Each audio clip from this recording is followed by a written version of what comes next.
কিন্তু বাংলাদেশের শাসক গোষ্ঠীকে আমরা দেখতে পাচ্ছি, উপদেষ্টারা সহ অধিকাংশ উপদেষ্টা যারা জীবনে কোনোদিন এক ফোঁটা রক্ত ঝরান নাই বাংলাদেশের জন্য, এই বাংলাদেশের জন্য 2 ফোঁটা ঘাম ঝরান নাই, যেই বাংলাদেশের দুঃখ কষ্টে গত 16 বছর ফ্যাসিবাদের বিরুদ্ধে একটা প্রতিবাদের লড়াই করেন নাই, একটা মিছিল করেন নাই, হাসিনার বিরুদ্ধে একটা স্লোগান দেন নাই, লাখো শহীদের রক্তে কেনা দেশটা কারো বাপের না, সেই কথাটা মুখের উপরে হাসিনার উপরে বলেন নাই।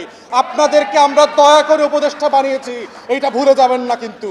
অতএব সেই শহীদদের এবং আহত অন্ধপঙ্গু লোকদের ব্যাপারে যদি আপনারা ন্যূনতম অবহেলা করেন, মাথায় রাখবেন আমরা কিন্তু পালাই নাই।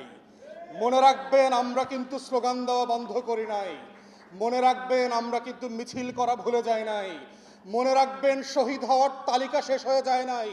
মনে রাখবেন লাশ মর্গ হয়ে যাওয়া আর মাকে চিঠি লেখে মিছিলে যাবে তেমন তরুণরা বাংলাদেশকে হারিয়ে গেছে তেমনটা না। মুগ্ধ হয়ে, আসিফ হয়ে, নাহিয়ান হয়ে, আতিক এবং এমদাদ হয়ে বাংলাদেশের লক্ষ কোটি তরুণরা আবার মিছিলে আসবে, আবার স্লোগান দেবে, আবার রাষ্ট্র সংস্কারের দাবি তুলবে, আবার স্লোগানে স্লোগানে তারা বলবে বাংলাদেশকে বদলে দিতে হবে। আবু সাইদ মুগ্ধ, শেষ হয় নাই যুদ্ধ, এই লড়াইয়ের প্রতিবাদ হচ্ছে বাংলাদেশের চলমান আন্দোলন। বাংলাদেশটাকে নতুন বাংলাদেশ করা, বাংলাদেশ 2 উপহার দেওয়া, যেই বাংলাদেশের জন্য আমরা কাজ করেছি। অতএব সকল উপদেষ্টাকে বলছি, আগামী ক্যাবিনেট মিটিংয়ে যদি আপনারা এই গণতদন্ত কমিশন না করেন, আমার এই শত সহস্র শহীদের, লাখো আহত ব্যক্তি এবং লড়াইয়ের যোদ্ধাদের গল্প না শোনেন, আমরা লড়াই করতে রাস্তায় নেমে আসতে বাধ্য হব। বাধ্য করবেন না আমাদেরকে।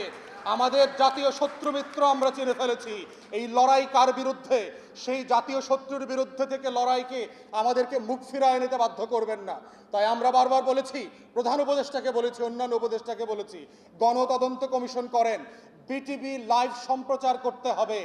24 ঘন্টা প্রয়োজনে বাংলাদেশের লক্ষ লক্ষ মানুষ এসে এখানে তার জীবনের গল্পটা বলবে। জুনের গল্প, জুলাইয়ের গল্প, আগস্টের গল্প, তার গল্প হচ্ছে বাংলাদেশের ইতিহাস। এই গল্পর ব্যাপারে অনেক ষড়যন্ত্র চলছে। আমরা জানলাম শিক্ষা মন্ত্রণালয় থেকে বলেছে ইতিহাসের বইতে নাকি জুলাই আগস্ট গণ অভ্যুত্থানের কোনো গল্প, ঘটনা, ইতিহাস থাকবে না। এইটা হচ্ছে বাটপাড়ের শিক্ষা উপদেষ্টা। মাথায় রাখবেন, 24-এর গণ অভ্যুত্থান ছাড়া কোনো বই পাবলিশ হইতে পারবে না।